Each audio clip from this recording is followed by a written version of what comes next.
Bonjour, toujours plus loin dans l'exploration de la philosophie analytique, nous avions parlé du cercle de Vienne, mais aussi des premières fissures dans ce groupe. Voyons aujourd'hui les critiques faites par Quine au positivisme logique. Mais d'abord, peut-être, définissons un peu ce qu'est le positivisme logique. Pourriez-vous nous éclairer là-dessus? Volontiers. Alors, le positivisme logique, qu'on associe souvent au cercle de Vienne, des gens comme Carnap par exemple, c'était une tentative assez radicale, quoi. Radical en quel sens? Il voulait fonder toute connaissance solide sur, disons, deux choses. L'expérience, ce qu'on peut observer, et puis l'analyse logique du langage. Le but, c'était vraiment de séparer la science, qui pour eux avait un sens, de la métaphysique, qu'ils jugeaient vide en fait. Dénué de sens parce qu'invérifiable. Exactement. C'était leur fameux principe de vérification. Une phrase, une proposition, n'a de sens selon eux que si on peut la vérifier par l'expérience. Genre, il pleut dehors. Ou alors si c'est une vérité analytique. Analytique, c'est-à-dire? Vrai par définition, comme en logique ou en maths. Tous les célibataires sont non mariés, ce genre de choses. C'est vrai par la signification des mots. Pas besoin de regarder dehors. D'accord. Et il s'inspirait de qui pour cette analyse logique? Ah, il s'appuyait beaucoup sur les travaux tout récents à l'époque sur la logique, ceux de Frege et Russell notamment. Mais Carnap insistait sur l'idée de réduire le langage scientifique à un langage purement observationnel. Tout ramener à ce qu'on voit, ce qu'on touche. En théorie, oui. Et pour les vérités logiques, influencées par Wittgenstein, il pensait que c'était des tautologies. Vraies, certes, mais vides d'informations sur le monde réel. Juste des structures logiques. Donc un projet d'unification de la science sur une base très stricte, logique et observation. Et c'est là que Quine intervient. C'est exactement ça. Il va, secouer très fort cet édifice, surtout dans un article hyper célèbre, Deux dogmes de l'empirisme. Deux dogmes, deux croyances fondamentales qu'il remet en cause. Voilà, deux piliers du positivisme qu'il considère comme des articles de foi, mais non justifiés philosophiquement. Et le premier dogme, c'est lequel? C'est cette distinction très nette que faisaient les positivistes entre les vérités analytiques et les vérités synthétiques. Rappelez-nous vite fait la différence. Analytique, vrai en vertu du sens des mots, comme un frère est un parent masculin. Synthétique, vrai ou faux en fonction de comment est le monde. Genre, mon frère est à Paris. Ça, faut vérifier. Et Quine dit que cette séparation nette, elle ne tient pas. Il la démolit, oui. Il montre que pour définir proprement l'analyticité, on a besoin de la notion de synonymie, de mots qui veulent dire la même chose. Logique. Oui, mais comment on définit la synonymie de manière rigoureuse? Quine montre que soit on tourne en rond, en retombant sur l'analyticité, soit on doit regarder comment les gens utilisent vraiment les mots, ce qu'ils approuvent. Et là, on sort du purement logique, on retombe dans l'observation, dans l'empirique. Exactement. La frontière se brouille complètement. C'est ça son argument. On ne peut pas séparer clairement ce qui relève purement du langage de ce qui relève des faits du monde.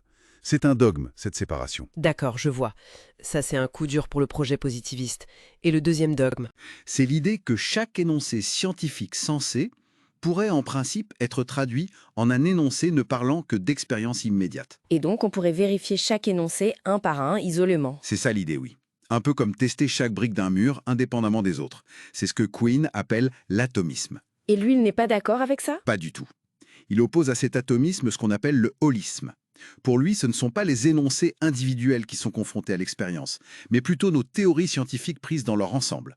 C'est tout le réseau de nos croyances qui fait ça au tribunal de l'expérience, si on veut. Ah oui? Donc, si une expérience contredit une prédiction, Ça nous dit qu'il y a un problème quelque part dans notre théorie, dans notre réseau de croyances.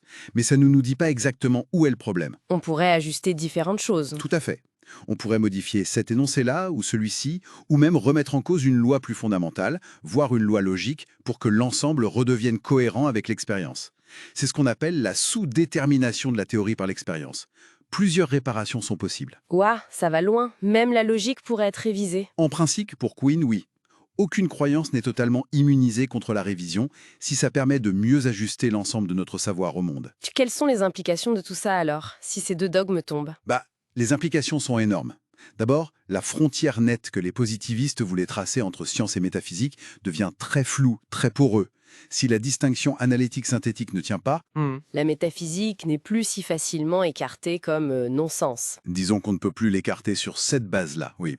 Et puis, le projet de réduire tout énoncé sensé à l'expérience directe est aussi sérieusement compromis par le holisme. Alors, comment on fait pour savoir ce à quoi nos théories nous engagent? De quoi elles parlent? Quelles sont les choses qu'elles supposent exister? L'ontologie, c'est ça? C'est ça, l'ontologie. Et là, Quine propose un outil, son fameux critère d'engagement ontologique. Sa formule est célèbre. Être, c'est être la valeur d'une variable liée. Un peu technique, ça? Oui, un peu. Mais l'idée en gros, c'est qu'une théorie scientifique, quand on la formule bien en logique, elle dit des choses comme «il existe des x tels que» ou «pour tous les y». Eh bien, les choses que ces variables x ou y doivent pouvoir représenter pour que la théorie soit vraie, ce sont les choses à l'existence desquelles la théorie nous engage. Donc on regarde la structure logique de la théorie pour voir ce qu'elle postule. C'est l'idée. On traduit la théorie dans un langage logique canonique et on regarde ce sur quoi portent les quantificateurs.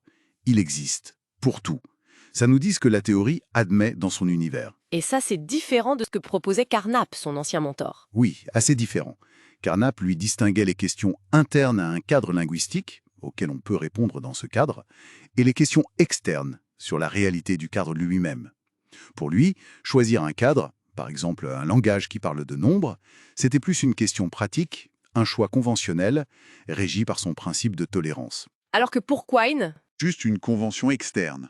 Il est plus réaliste sur l'ontologie, en un sens, même si c'est un réalisme interne à la science. d'accord. Donc, si je résume un peu tout ça, Quine a vraiment ébranlé le positivisme logique, il attaque la séparation nette langage-monde, analytique, synthétique, et l'idée qu'on vérifie les énoncés un par un, réductionnisme. C'est ça. Il propose à la place une vision holiste.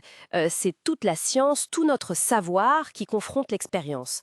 Et il nous donne un outil logique pour analyser les engagements ontologiques de nos théories. C'est une excellente synthèse, oui. Et il y a une dernière idée peut-être qui découle de tout ça.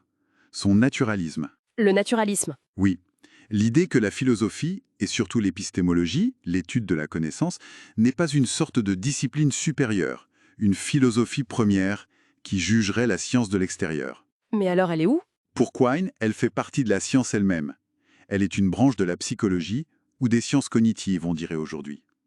On étudie comment nous, êtres humains, nous arrivons à construire notre connaissance du monde. Mais on le fait depuis l'intérieur de notre meilleure science actuelle du monde.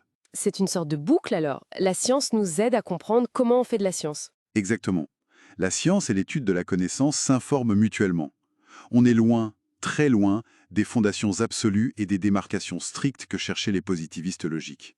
Une vision plus dynamique et peut-être plus modeste aussi. Tout à fait. Et une petite pensée pour finir.